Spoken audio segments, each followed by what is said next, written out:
Welcome to the Forecast, a Fortify Rights podcast. Mohammad Arfat is not the only refugee who ended up spending many years in detention in India. They are still verifying their nationality with the Myanmar authorities. The irony that you and I both know is that Myanmar authorities have always denied Rohingya citizenship. So now the process has gone on for so long that Arafat and other Rohingya refugees are just in indefinite detention in India. As a genocide survivor, again and again in this horrible situation, so it's like a kind of hell.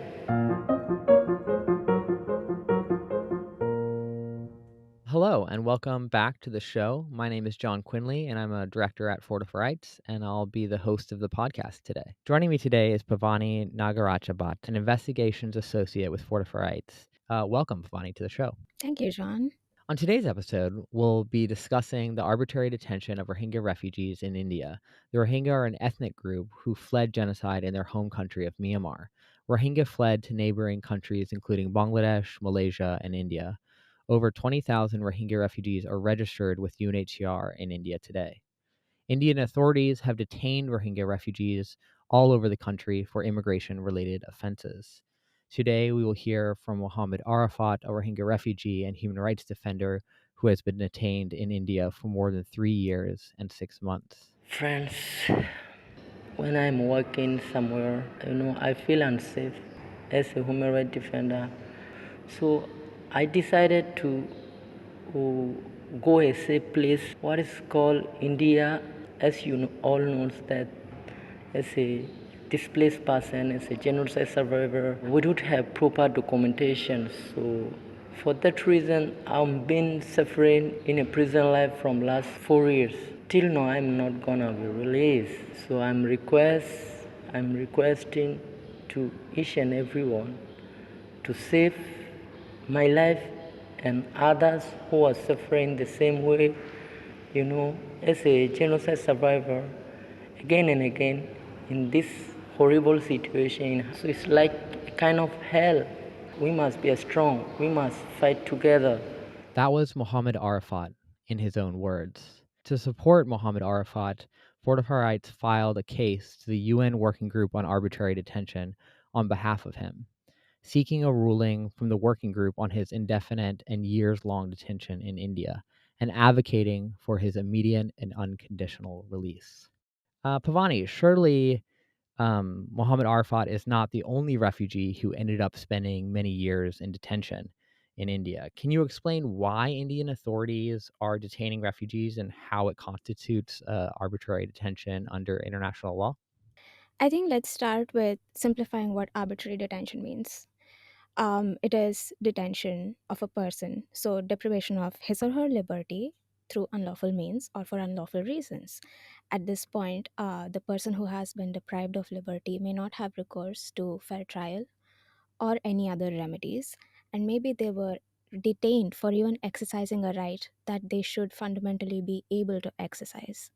What is happening in India is that under the domestic laws, anyone who enters the country without valid travel documents, which would include your passport and your visa, they can be arrested and detained and convicted for illegally entering the country. But you see here, the problem is that people like Mohammad Arfat and other Rohingya refugees who are fleeing Myanmar, they are fleeing because they are being persecuted in their home country.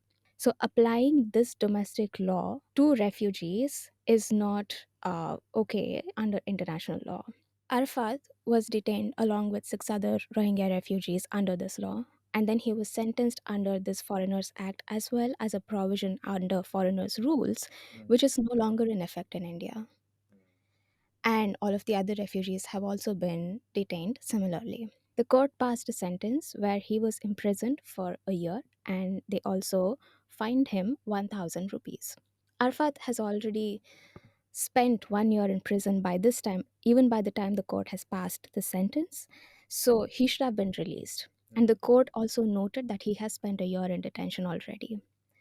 But then what happened is the government said that they want to deport all of these refugees back to Myanmar. And for the quote unquote deportation process, they said they want people like Arafat and other refugees like him in detention because they are still verifying their nationality with the Myanmar authorities.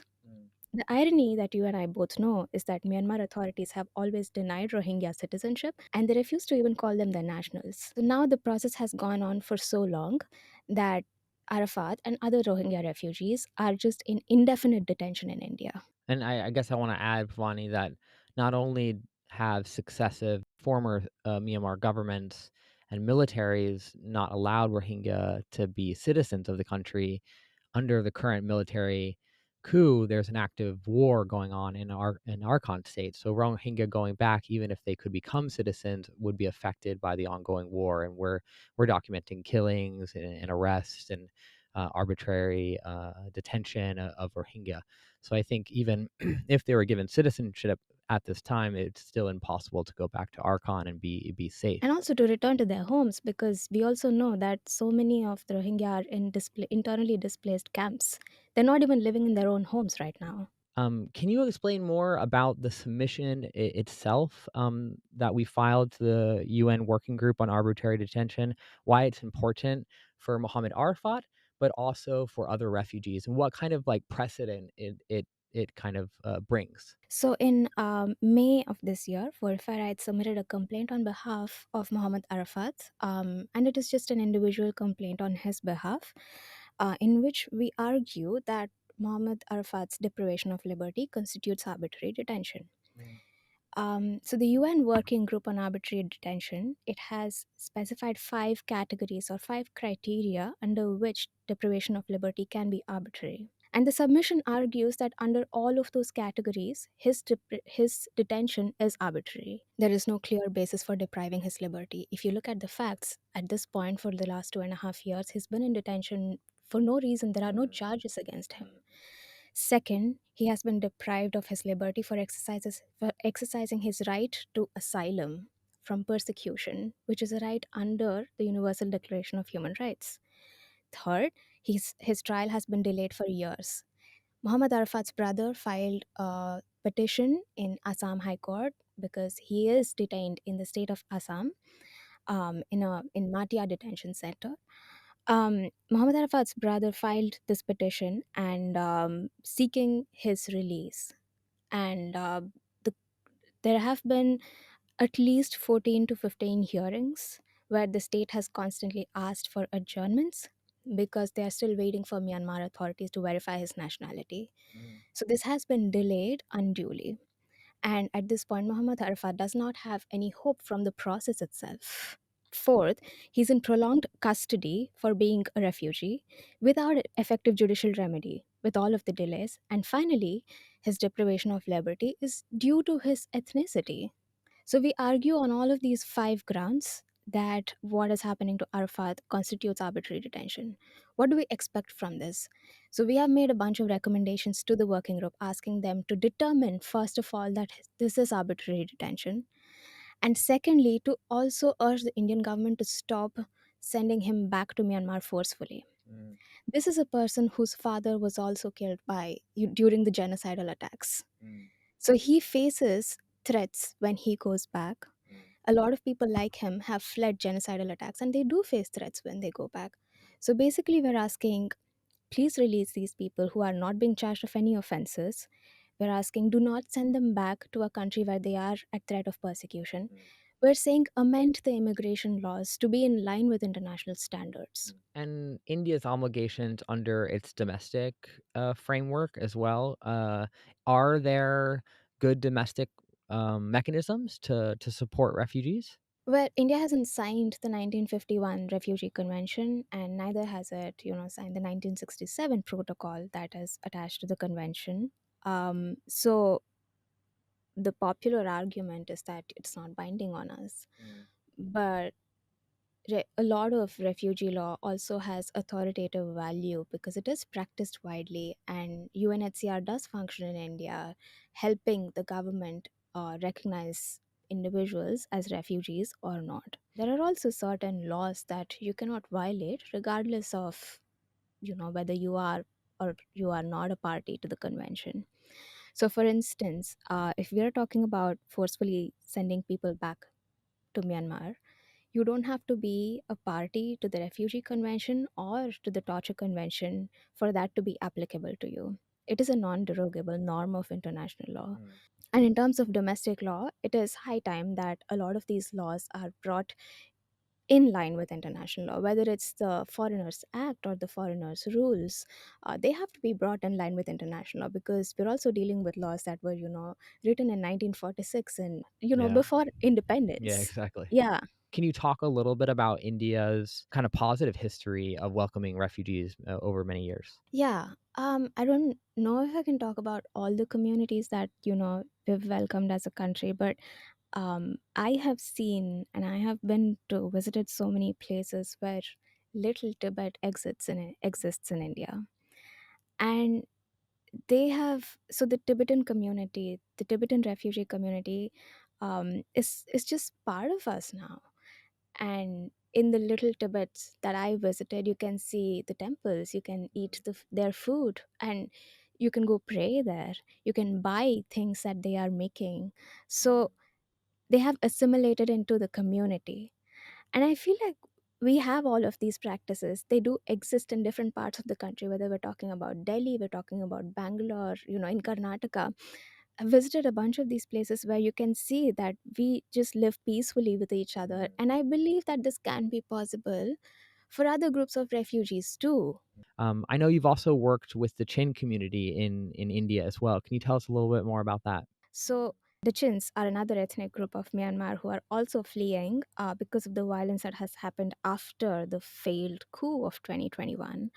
And a lot of them have also been entering India seeking safety from Chin state. So they cross the border usually from Mizoram state, which shares borders with Myanmar. As you know, we've been able to work with a few Chins in who are now in Delhi and who are now in Mizoram, and visit these refugee camps, or the places that they have settled in now, and just to understand what their life is like and how the community has accepted them. When I was speaking to some of them, they said that the villagers have been so welcoming of us.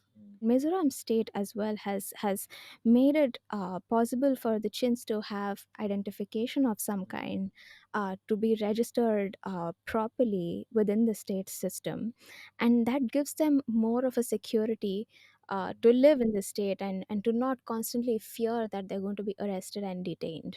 That's the kind of example that we should be setting across the nation for anyone who's fleeing violence. I hope that other parts of India can mimic the situation in Mizoram. I know it's not perfect, but that's great to hear of some positive examples of welcoming refugees. Pavani, as we kind of close out today, what's the forecast for Rohingya refugees in India? What's the future like for them? Well, currently there are a few cases ongoing in the Supreme Court as well as the High Court, and the courts are basically looking at the status of Rohingya refugees in India, right? And they are talking about the detention a lot of the times, and recently the court questioned why the refugees are being detained so indefinitely and how long this will go on for. And the court even asked, so you can access the proceedings of the court online, and the judges in fact asked the lawyers for the state, how long this detention will continue, and what will you do if Myanmar authorities just refuse to recognize them as the nationals. So these are, I think it is positive that the court is asking these questions to make the government think, okay, so now what are we going to do if the Myanmar authorities say they're not our nationals? Where do we send them? How long can we detain them? So I'm hoping that there will be a positive outcome out of all of these discussions, out of all of these court cases.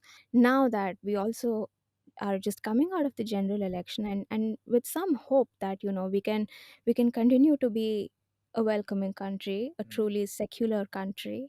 um, I hope that the people who assume positions of power now, they actually support the most vulnerable sections of our society, because no matter what, when people do come and stay with us, they become part of our society, and we have to facilitate that in the best way possible. So I hope that those who are making the law as well as implementing the law can keep that in mind.